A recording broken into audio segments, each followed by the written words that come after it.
सभी बच्चों का एक बार फिर से स्वागत करते हैं।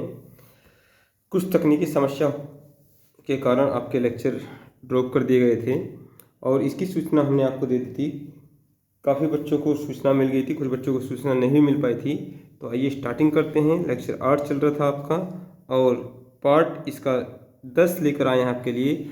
और आज नदी संबंधित ये क्या होगा, ये अंतिम लेसन होगा और इसके बाद एक छोटा सा पार्ट नदियों का हम पढ़ेंगे, नदी अपवाह प्रतिरूप के रूप में, जो आपको छोटी क्लासों में भी देखने को मिलता है और बहुत महत्वपूर्ण चैप्टर रहेगा, ये अंश रहेगा आपका। तो इसके विषय में हम बात नेक्स्ट लेक्चर में करेंगे। तो बात करते हैं नदियों के समापन के विषय में। 3 नदियों को आपको पढ़ना है, गोदावरी नदी, कृष्णा नदी और कावेरी नदी। तो बात करते हैं फर्स्ट गोदावरी नदी के विषय में। टॉपिक डाल लीजिए आप, गोदावरी नदी। गोदावरी नदी, गोदावरी नदी के विषय में यदि हम बात करेंगे तो प्रायद्वीप भारत की पहले हम इसको लिखवा देते हैं, फिर डायग्राम के माध्यम से इसको समझेंगे, ठीक है। तो लिखेंगे गोदावरी नदी बंगाल की खाड़ी में, गोदावरी नदी, गोदावरी नदी बंगाल की खाड़ी में, बंगाल की खाड़ी, गोदावरी नदी बंगाल की खाड़ी में गिरने वाली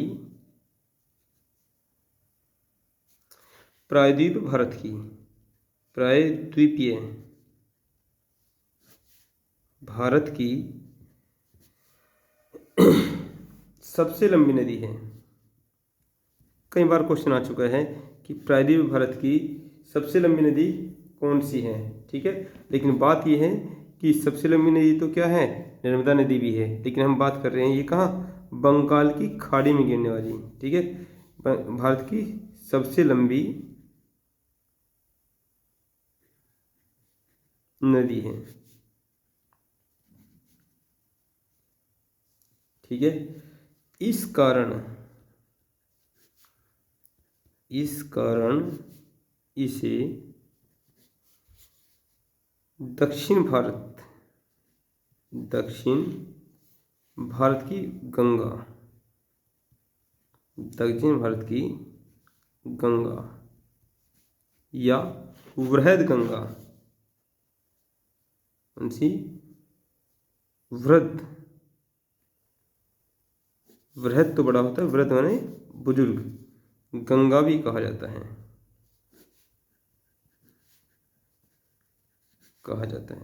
तो कभी भी आपसे क्वेश्चन पुटअप होता है कि वृहद गंगा कौन सी है, दक्षिण भारत की गंगा कौन सी है, तो कौन सी है, गोदावरी नदी, ठीक है। अब यदि लोकेशन की बात करेंगे, गोदावरी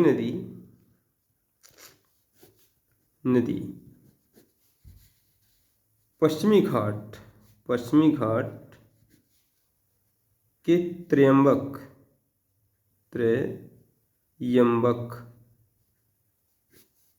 पश्चिमी घाट के त्र्यंबक नामक स्थान से निकलकर, जैसे हम आपको ये नोट्स करवाते हैं तो तुरंत आपके दिमाग में डायग्राम बन जाना चाहिए कि ये भारत का नक्शा है और ये पश्चिमी घाट पर्वत है, तो यहाँ पर ये त्र्यंबक स्थान है, नामक स्थान से निकलकर ईस्ट की तरफ कहाँ जाएगी, राइट हैंड की तरफ, ईस्ट की ओर प्रवाहित होती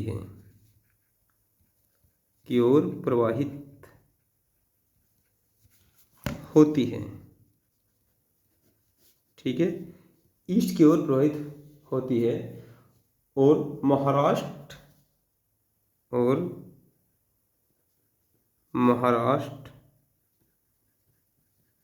ठीक है, महाराष्ट्र, छत्तीसगढ़,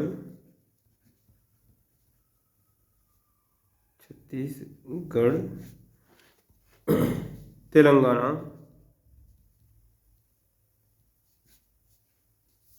ठीक है, से होते हुए, अब तेलंगाना किससे कटकर बना है, आंध्रा से, तेलंगाना से होते हुए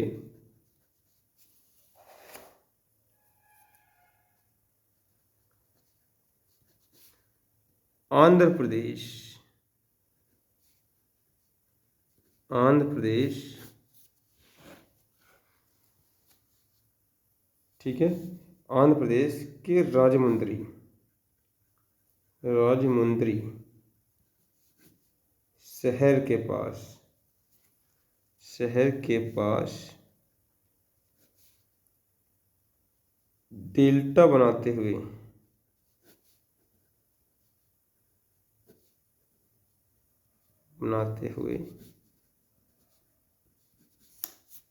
बंगाल की खाड़ी में गिरती है।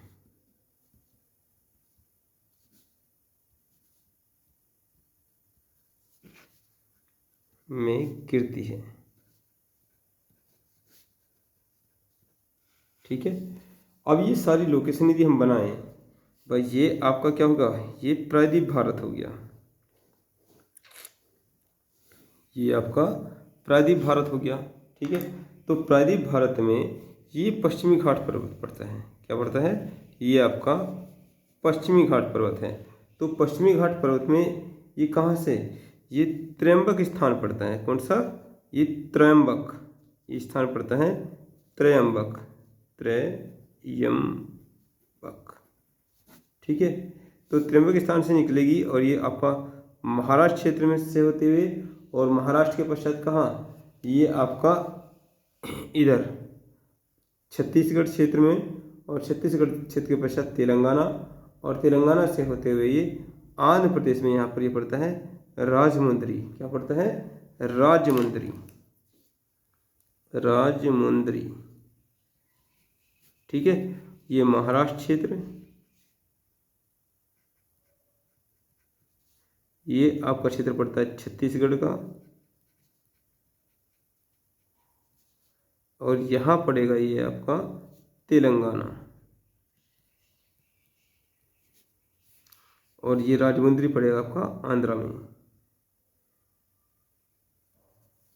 और ये पूरा क्षेत्र आप अच्छी तरीके से जानते हैं, ये पूरा क्षेत्र किसका है, ये आपका बंगाल की खाड़ी,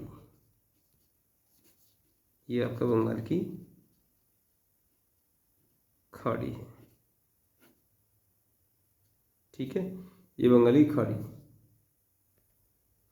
यदि इसमें सहायक नदियों की विषय में बात करेंगे तो ये है इसकी सहायक नदी, ये हमने रेड कलर से दिखाई है, ये आपकी कौन सी नदी है, ये है इंद्रावती, कौन सी, इंद्रावती। तो इसमें क्या होगा, इसमें आपका बाएं ओर से आकर मिलेगी।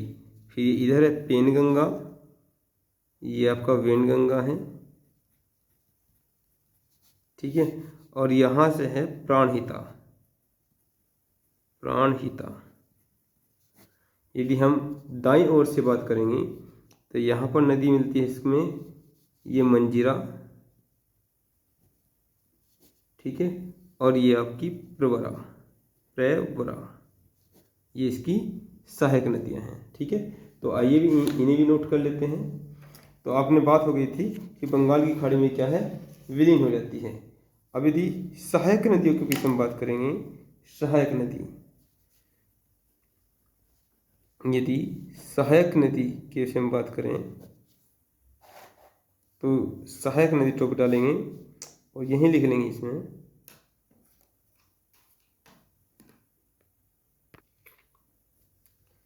इसमें बाईं ओर से, इसमें बाईं ओर से, ठीक है, इसमें बाईं ओर से इंद्रावती नदी, इंद्रावती नदी, जिसे भारत का न्यागरा, जिसे भारत का न्यागरा, ठीक है, भारत का न्यागरा भी कहते हैं,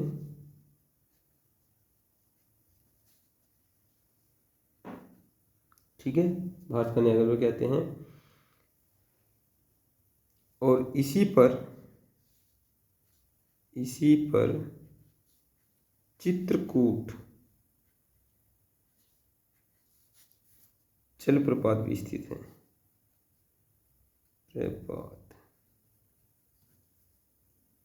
स्थित है, ठीक है।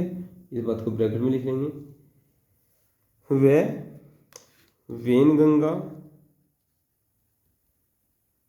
वेनगंगा और प्राणहिता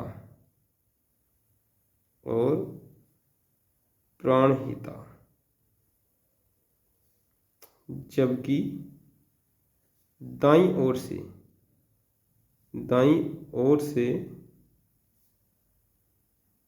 ठीक है, दाईं ओर से प्रवरा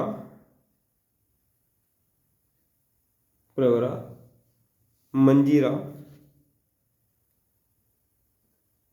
दाईं ओर से प्रवरा मंजीरा मुख्य सहायक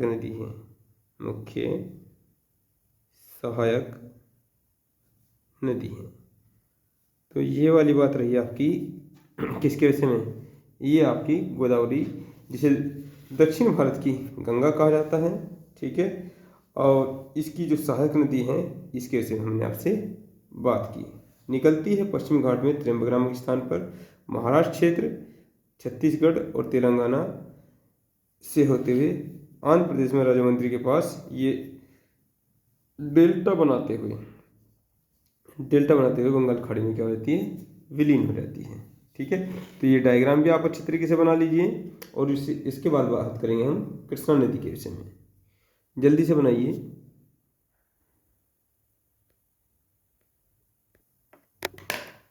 तो नया टॉपिक डालिए, कृष्णा नदी। क्या है, कृष्णा नदी।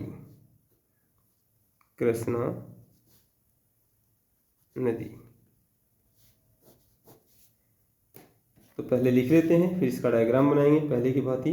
तो कृष्णा नदी प्रायद्वीप भारत में, कृष्णा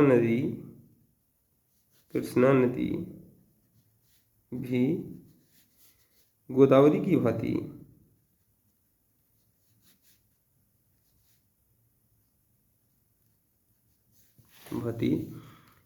पश्चिमी घाट पर्वत से ही निकलती है।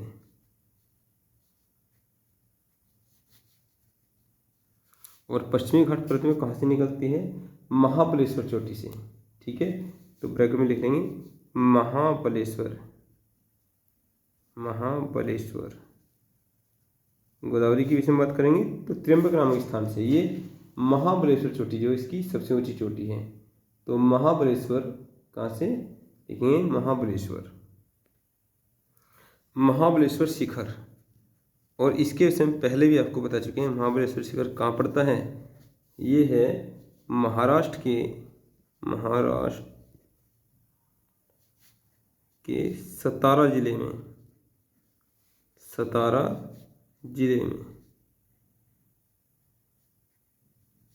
महाराष्ट्र के सतारा जिले में। ठीक है, और ये क्या है, पश्चिमी घाट का सबसे ऊंचा शिखर है। ठीक है, ब्रैकेट बंद कर लेंगे, बड़े ब्रैकेट में ले लेंगे सारी चीज़ें। से निकलकर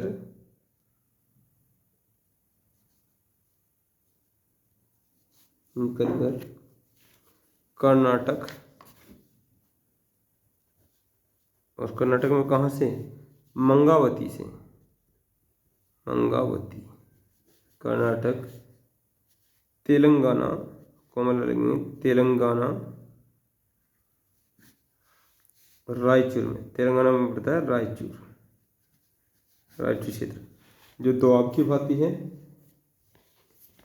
कोमा, आंध्र प्रदेश में महबूबनगर,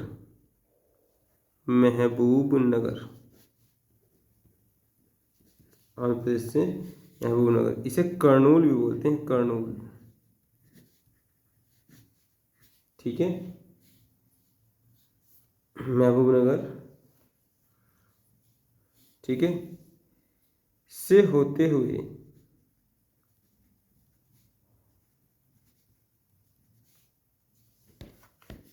आंध्र प्रदेश के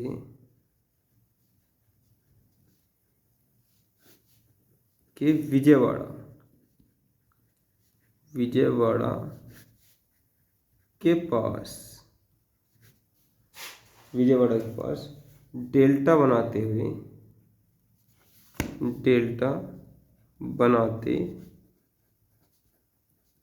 हुए बंगाल की खाड़ी में गिरती है।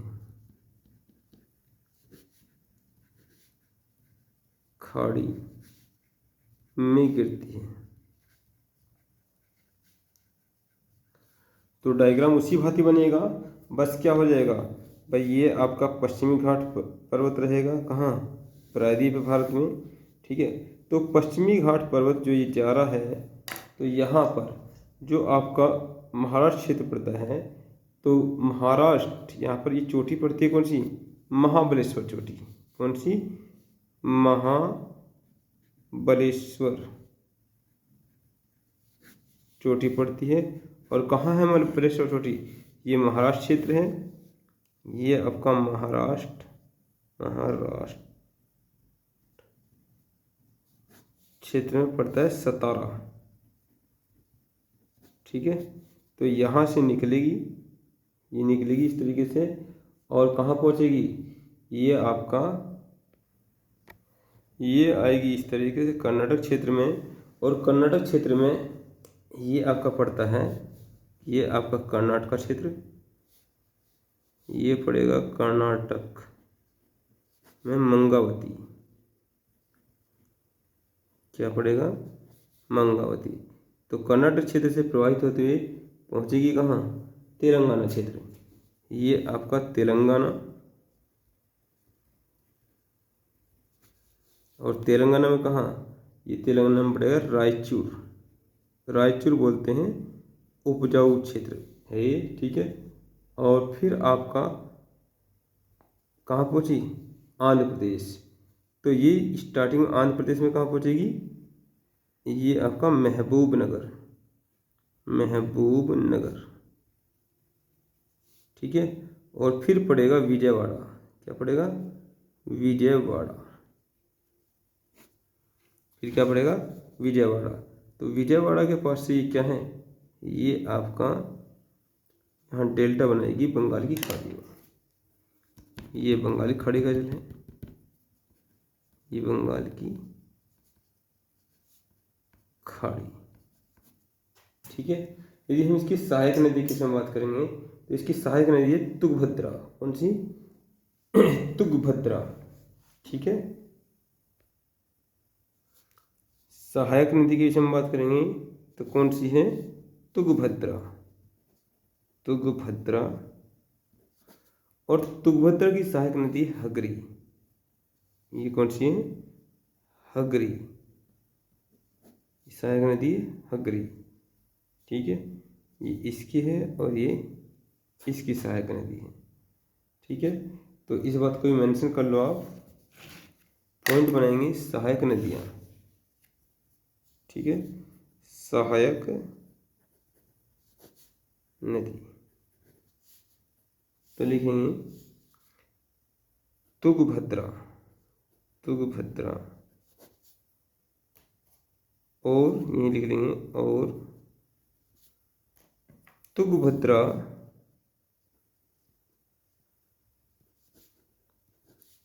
की सहायक हगरी। ठीक है, हगरी, जो कि विद्युत जल परियोजनाओं के लिए महत्वपूर्ण है। परियोजनाओं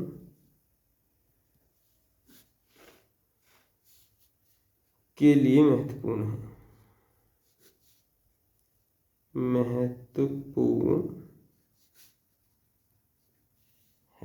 ठीक है, विद्युत परियोजनाओं के लिए महत्वपूर्ण है। ठीक है, यदि और सहायक नदियों की हम बातें करें, कृष्णा की जो और सहायक नदियां हैं, तो जो इसमें बाईं ओर से आती हैं। ठीक है, यदि हम इसमें बाईं ओर से देखें तो कौन सी हैं, बाईं ओर की सहायक नदियों की हम बात करेंगे। सहायक कौन कौन सी हैं, मालप्रभा है, मालप्रभा, ठीक है। कोयना, कौन सी, कोयना। यार्ला, भीमा, यार्ला और भीमा, ठीक है। और मूसी, ये हैदराबाद में मिलेगी मूसी।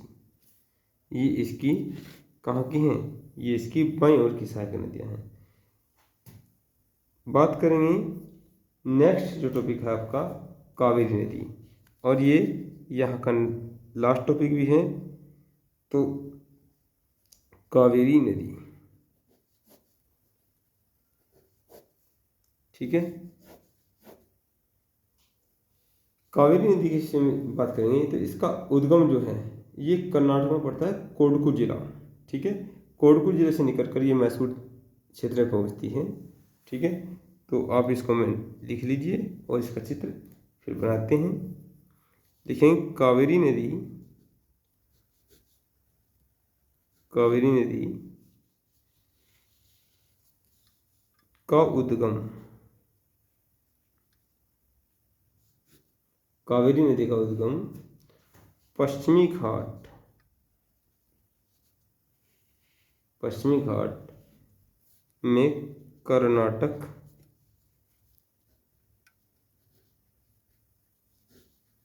के कोडगु, कोडगु जिले, कोडगु जिले से निकलकर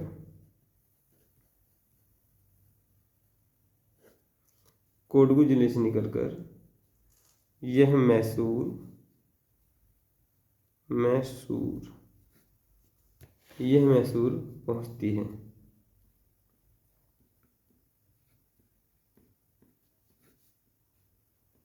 जहां इस नदी द्वारा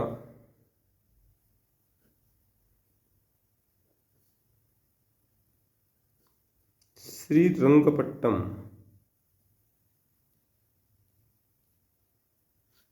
ठीक है, श्रीरंगपट्टम नदी द्वीप का निर्माण होता है, निर्माण होता है। अब इसके विषय में हम आपको पहले बता चुके हैं कि द्वीप क्या होता है। द्वीप बताया था कि यदि किसी स्थल खंड के चारों ओर क्या होता है, पानी होता है, उसे क्या कहते हैं, द्वीप होता है। और यदि हम ये सामरिक दृष्टि से देखें तो ये बड़ा महत्वपूर्ण टापू बन गया था। तो इसी पर क्या है, टीपू सुल्तान ने अपना किला बनाया था, क्योंकि चारों ओर क्या था, चारों ओर जल था। तो यहाँ पर जब टीपू सुल्तान ने अपना किला बनाया तो सामरिक दृष्टि से क्या हुआ, वो काफ़ी सुरक्षित रहा। तो मैसूर में क्या करती है, ये श्रीरंगपट्टम द्वीप का निर्माण करती है, ठीक है। जिस पर टीपू सुल्तान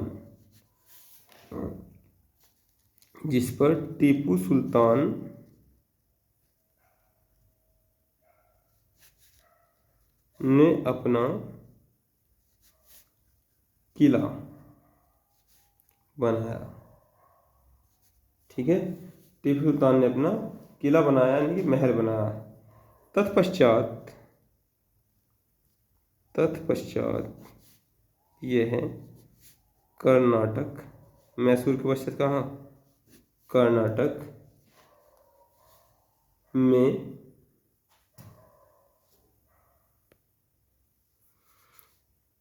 एक जलप्रपात, इस जलप्रपात की बात करेंगे तो आयतन की दृष्टि से सबसे बड़ा है, ठीक है। एक जलप्रपात आयतन की दृष्टि से लिख लेंगे, आयतन की दृष्टि से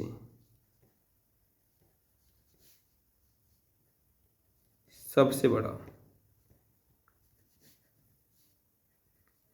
नाम क्या है, शिव समुद्रम,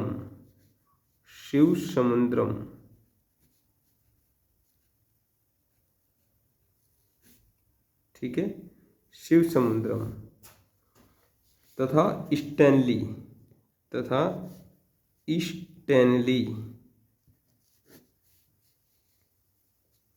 वाटरफॉल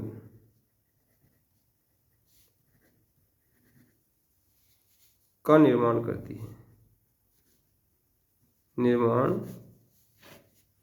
करती है, ठीक है। स्टैनली वाटरफॉल का निर्माण करती हुई तिरुचिरापल्ली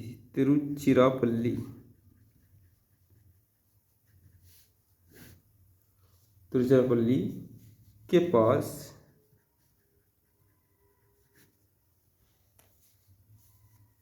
डेल्टा बनाते हुए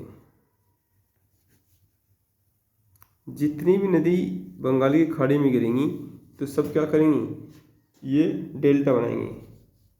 डेल्टा बनाते हुए महासागर में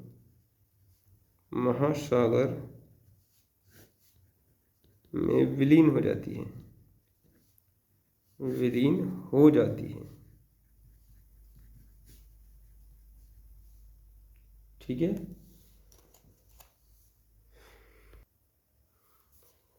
एक बात नोट करके लिखेंगे, नोट। जैसे ही क्या होता है, जैसे समुद्र पर मिलती है तो वहाँ पर क्या है, एक पुंपुहार बीच पर बनता है, पुंपुहार बीच। ये कहाँ पड़ेगा, ये पड़ेगा जब कावेरी नदी समुद्र से मिलती है, समुद्र यानी कि बंगाल की खाड़ी समुद्र से मिलती है, ठीक है। उसे क्या बोलते हैं, वहाँ पर जो ये आपका समतल स्थान रहेगा उसे क्या कहेंगे, बीच, और उस बीच को क्या बोलते हैं, पुंपुहार बीच, ठीक है। यदि हम बात करेंगे जुहू बीच, ये कहाँ है बताइए जरा, जुहू बीच, तो ये है मुंबई में, कहाँ, ये आपका मुंबई में। यदि हम बात करेंगे आपका गोवा बीच, तो गोवा बीच कहाँ है, गोवा में, ठीक है। और यदि बात करें मरीना बीच, तो मरीना बीच कहाँ है, ये आपको कमेंट करके बताना है, मरीना बीच। यदि कावेरी नदी की हम बात करें तो कावेरी नदी को क्या होता है, दक्षिण पश्चिम मानसून और ये आपका सर्दी वाले मानसून दोनों का जल मिलता है, ठीक है। दक्षिणी पश्चिम मानसून और उत्तर पूर्वी मानसून दोनों का जल प्राप्त होता है। इसलिए जो कावेरी नदी है वो सतारी नदी के अंतर्गत आती है, यानी कि इसको वर्ष भर जल की मात्रा मिलती रहती है, ठीक भाई। जैसे यदि हम बात करेंगे नदियों को जल मिलता है, यदि भारत की दृष्टि से बात करें, यदि भारत है तो भारत की दृष्टि से हम बात करेंगे तो भारत में क्या है, जो भारत में ये वर्षा होती है, ये आपका एक तो इधर से, ठीक है, ये डायरेक्शन कौन सी है, ये डायरेक्शन है दक्षिण पश्चिमान, ठीक है। और दूसरी कौन सी है, ये उत्तर, ये पूर्वी। तो दो प्रकार का मानसून भारत में वर्षा करता है। तो यहाँ पर क्या है, कावेरी नदी को दोनों ही प्रकार का जल मिलता है, इसलिए इसे क्या कहते हैं, सदी नीरा नदी कहते हैं। तो लिख लेंगे नोट कर, ये नोट नंबर 1 है। नोट नंबर 2 लिख लेंगे, कावेरी नदी को दक्षिण पश्चिम और उत्तर पूर्वी दोनों मानसूनों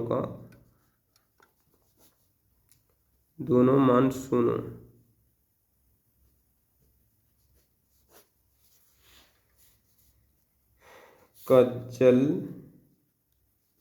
मिलने से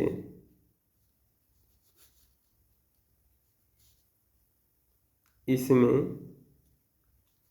वर्ष भर जल की मात्रा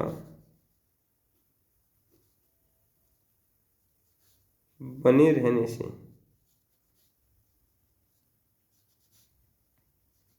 इसे सदा नीरा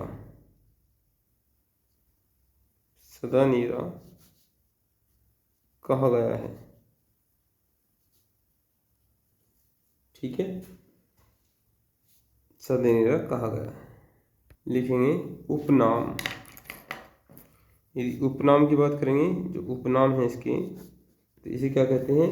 दक्षिण की गंगा, ठीक है, या तमिलनाडु की गंगा। दक्षिण की गंगा, ये इसका उपनाम है। ठीक है, या वास्तविक गंगा, वास्तविक गंगा। ठीक है, और साथ ही साथ ये यहाँ पर जल की मात्रा बने रहने के कारण जो तमिलनाडु का क्षेत्र है, तो वहाँ पर क्या है, वहाँ पर ये चावल ज़्यादा उगाया जाता है, इसलिए इसे, इस क्षेत्र को साउथ राइस बाउल भी कहा जाता है।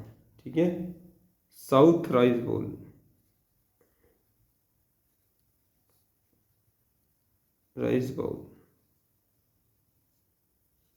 ठीक है, दक्षिण भारत का चावल का कटोरा। ठीक है, किसको? तमिलनाडु क्षेत्र को, जहाँ पर ये प्रभावित होती है। ठीक है, तो आज का लेक्चर यहीं पर समाप्त करते हैं। ये नदी वाला चैप्टर लगभग आपका समाप्त हो चुका है।